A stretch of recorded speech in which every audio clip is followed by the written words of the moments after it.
안녕하세요. 오늘 저희가 함께 살펴볼 이야기는 믿음의 방패에 관한 한 설교 내용인데요. 마치 교회에서 설교 듣고 같이 둘러앉아 이야기 나누는 그런 느낌으로 한번 진행해 볼까 합니다. 혹시 교회를 잘 모르셔도 괜찮아요. 쉽게 이해하실 수 있게 풀어드릴게요. 네, 좋습니다. 오늘 나눌 설교는 신약 성경 에베소서 6장 그 13절에서 16절 말씀을 바탕으로 한 건데요. 우리 인생을 뭐랄까 하나의 전쟁으로 보고 있어요. 이 전쟁에서 이기려면 하나님의 전신갑주라는 영적인 무장이 필요하다고 말하는데 그 네 번째가 바로 믿음의 방패라는 거죠. 맞습니다. 전신갑주 시리즈 중 하나죠. 근데 이 방패가 막아야 할 게 악한 자의 불화살이래요. 이 불화살이라는 비유부터 좀 알아봐야 할 것 같아요. 흥미롭네요. 네, 그렇죠. 설교에서도 먼저 그 불화살의 의미를 설명하는데요. 이게 그냥 비유가 아니라 로마 시대에는 실제 전쟁 무기였어요. 방패나 방어구나 궁 진영 자체를 아예 무력화시키는, 그래서 군인의 전투 능력을 확 빼앗아버리는 아주 강력한 공격이었죠. 실제로 그렇게 쓰였군요. 그냥 뜨거운 화살 정도가 아니라. 네. 근데 이제 바울은 이걸 영적인 의미로 가져와서 비유로 쓴 거예요. 여기서 핵심은 이게 그냥 우연히 날아오는 공격이 아니라 악한 자가 우리 믿는 사람들을 넘어뜨리려고, 무력화시키려고 의도적으로 쏘는 공격이라는 점이에요. 의도적인 공격이라. 그럼 오늘날 우리에게 날아오는 그 영적인 불화살은 구체적으로 어떤 모습일까요? 설교에서는 크게 두 가지 형태로 나타난다고 봐요. 첫째는 무력하고 무능하게 느껴지는 나의 현재 모습에 대한 절망감. 그리고 둘째는 막연하고 예측 불가능한 미래에 대한 불안감. 이런 감정들이, 이런 생각들이 계속 우리를 향해 날아온다는 거죠. 의도적으로요. 정말 공감되네요. 현재 내 모습이 너무 초라하게 눕혀지거나 아니면 앞으로 어떻게 될지 몰라서 막막하고 불안할 때 정말 많잖아요. 네, 바로 그런 것들입니다. 근데 중요한 점은 설교에서 이 불화살은 아주 특별한 공격이라서 오직 믿음으로만 막을 수 있다고 강조한다는 거예요. 이게 돈이나 어떤 논리적인 생각, 좋은 인간관계, 부모님의 도움 같은 그런 세상적인 방법으로는 근본적으로 막아낼 수 없다는 거죠. 바울은 세상의 방패가 아니라 믿음의 방패를 들라고 했으니까요. 오직 믿음으로만 막을 수 있다. 그렇군요. 그럼 그 불화살을 막는 믿음의 방패는 정확히 뭘까요? 네, 설교에 따르면 바울은 구약 성경의 이미지를 가져온 것으로 보여요. 많은 학자들이 그렇게 보는데요. 구약에서 방패는 종종 하나님 자신을 상징했어요. 예를 들어 창세기 15장에서 하나님이 아브라함에게 나는 내 방패다 이렇게 말씀하시잖아요. 하나님이 직접 방패가 되어주신다는 의미군요. 네, 특히 시편 91편 같은 본문을 염두에 뒀을 거라고 보는데 이 시편은 온갖 전쟁, 재앙, 전염병, 화살 같은 공격 속에서도 하나님 안에서 안전하다는 그런 고백이 담겨 있거든요. 그런데 구약에서는 하나님이 우리의 방패라고 하는데 신약에서 바울은 믿음이 우리의 방패라고 하니까 이게 좀 다른 것 같기도 한데요. 좋은 질문이에요. 근데 설교자는 바울에게 있어서 그 둘은 사실상 큰 차이가 없다고 설명합니다. 왜냐하면 믿음이 우리를 보호하는 그 능력은 믿음 그 자체에 있는 게 아니라 그 믿음이 붙들고 의지하는 대상, 바로 하나님 때문에 생긴다는 거죠. 믿음은 하나님을 향하는 거니까요? 그렇죠. 그래서 구체적으로 어떤 믿음이냐 하면 설교에서는 학자 오브라이언의 견해를 빌려서 이렇게 말해요. 복음을 통해 나타난 하나님의 사랑과 능력을 전적으로 신뢰하는 것.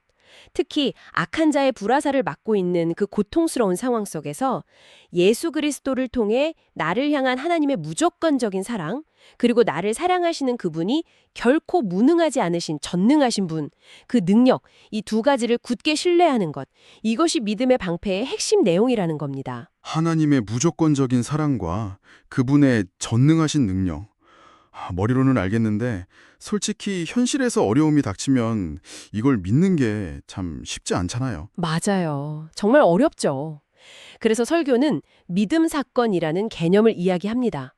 이게 뭐냐면 때로는 하나님께서 우리가 가진 세상적인 준비나 수단으로는 도저히 막을 수 없는 그런 상황으로 우리를 의도적으로 이끌어 가신다는 거예요. 네, 일부러요. 아니 왜 그런 힘든 상황으로? 바로 우리가 하나님께 선물로 받은 그 믿음을 실제로 사용하고 또 단련시키기 위해서라고 설명해요. 다른 의지할 것이 아무것도 없을 때 정말 오직 믿음 하나로만 버텨내야 하는 그런 실제적인 공격, 그런 상황을 경험하게 하신다는 거죠.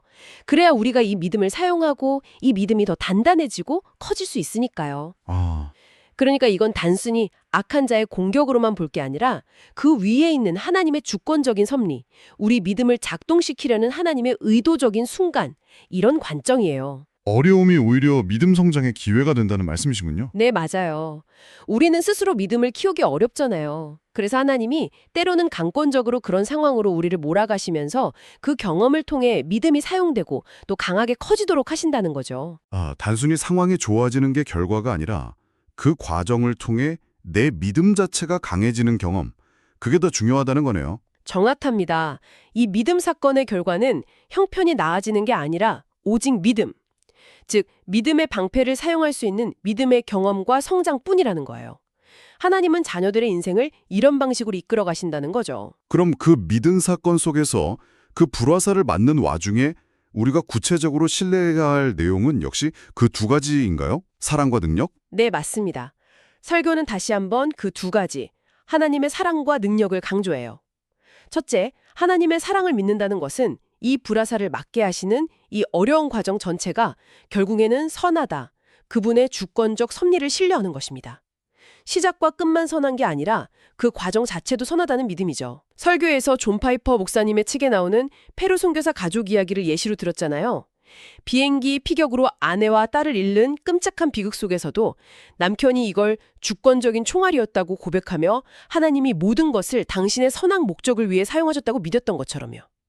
지금 당장은 너무 고통스럽지만 날 사랑하시는 하나님 때문에 이 모든 과정이 결국 선한 방향으로 가고 있다는 것을 믿음으로 확신해야 한다는 거죠. 과정 전체가 선하다.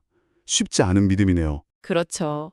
둘째는 하나님의 능력을 믿는 것인데 이건 우리의 철저한 무능함 속에서 오히려 하나님의 능력을 발견하게 되는 경험을 말해요. 불화살은 우리가 가진 돈, 관계, 능력 같은 걸로는 절대 막을 수 없잖아요. 바로 그때 나는 정말 아무것도 할 수 없구나 하는 철저한 무능함을 깨닫게 된다는 거죠. 그리고 바로 그 순간 하나님은 우리의 그 무능함을 통해서 오직 당신의 능력만을 바라보게 하신다는 거예요. 나는 할 수 없지만 오직 하나님만이 하실 수 있다는 것을 깨닫게 하시려는 의도라는 거죠.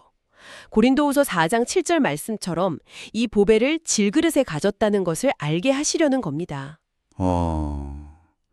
그런데 솔직히 제 믿음이 너무 연약해서요. 이런 불화살을 계속 맞다 보면 과연 내가 끝까지 버틸 수 있을까? 그런 의문이 들 때도 많아요. 네, 누구나 그런 생각 들 수 있죠. 우리 힘만으로는 당연히 불가능합니다. 하지만 설교는 바로 그 지점에서 아주 중요한 사실을 우리에게 상기시켜줘요. 그게 뭐냐면 우리가 혼자 싸우는 게 아니라 바로 예수님께서 우리의 믿음이 완전히 떨어지지 않도록, 바닥나지 않도록 지금도 우리를 위해 기도하고 계신다는 사실이에요. 예수님께서요? 네, 누가복음 22장을 보면 사탄이 베드로를 막 밀가부르듯 하려고 했을 때 예수님이 베드로의 믿음이 떨어지지 않기를 기도하셨잖아요. 공격 자체를 막아달라는 기도가 아니었어요. 믿음이 지켜지도록 기도하신 거죠. 그리고 히브리서 7:25절은 더 나아가서 우리의 위대한 대제사장이신 예수님께서 지금도 살아계셔서 우리를 위해 영원히 간구하고 계신다고 말해요. 연약한 우리의 믿음이 완전히 사라지지 않고 이런 믿음 사건들을 통해 오히려 경험되고 성장하도록 기도하고 계신다는 거죠. 와, 우리가 혼자서 이 방패를 들고 버티는 게 아니었군요. 그렇습니다. 이게 복음의 핵심이죠. 대제사장이신 예수님의 기도는 반드시 응답받습니다. 그래서 결론은 이거예요. 우리는 우리 자신의 연약한 힘으로 이 믿음의 방패를 들고 싸우는 게 아니라 우리를 향한 삼위 하나님의 그 크신 사랑과 능력 안에서 이 방패를 붙들고 있는 것이라는 거죠.